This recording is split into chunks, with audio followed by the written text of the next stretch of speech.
ဘယ်သူပေါ်ဖြစ်ဖြစ်သိတဲ့လူပဲဖြစ်ဖြစ်မသိတဲ့လူပဲဖြစ်ဖြစ်မြင်ရတဲ့တ attva ပဲဖြစ်ဖြစ်မမြင်ရတဲ့တ attva ပဲဖြစ်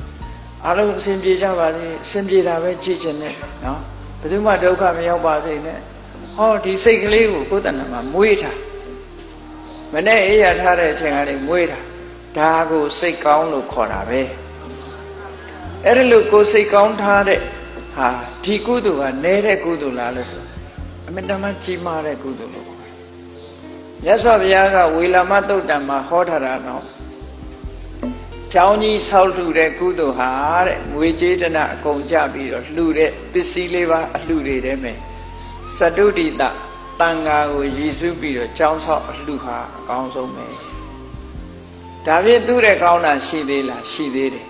တရဏဂုံ၃ပါးဆောက်တည်တာအဲကျောင်းဆောက်လှူတာတဲ့ပုဂ္ဂိုလ်တို့ရတယ်ဒါဖြင့်တရဏဂုံဆောက်တည်တာတဲ့ကောင်းတာရှိသေးလားအေး၅ပါးသီလထပ်ပိုးလိုက်ရင်ဒီတဲ့ကောင်းတယ်ဟောဒီလိုဟောတာနော်ဒါဖြင့်၅ပါးသီလတပည့်တော်တို့တရဏဂုံလည်းရတယ်၅ပါးသီလလည်းရှိတယ်ဒီတဲ့ကောင်းတဲ့ကုသိုလ်ရှိသေးလားဆိုရှိတယ်မေတ္တာပွားတာဟောမေတ္တာပွားတယ်တရားတွေအားလုံးပေါ်မှာခြုံငုံပြီးကိုသိတဲ့လူရောမသိတဲ့လူရောကမ္ဘာလောကမှာရှိတဲ့လူတွေအားလုံးအစဉ်ပြေကြပါစေဆိုတဲ့စိတ်မွေးတာဟာဘာလို့ထားတော့ဆိုကိုယ့်ရဲ့ရင်နဲ့နှလုံးထဲမှာအမုန်းတရားမရှိဘူးဆိုတာ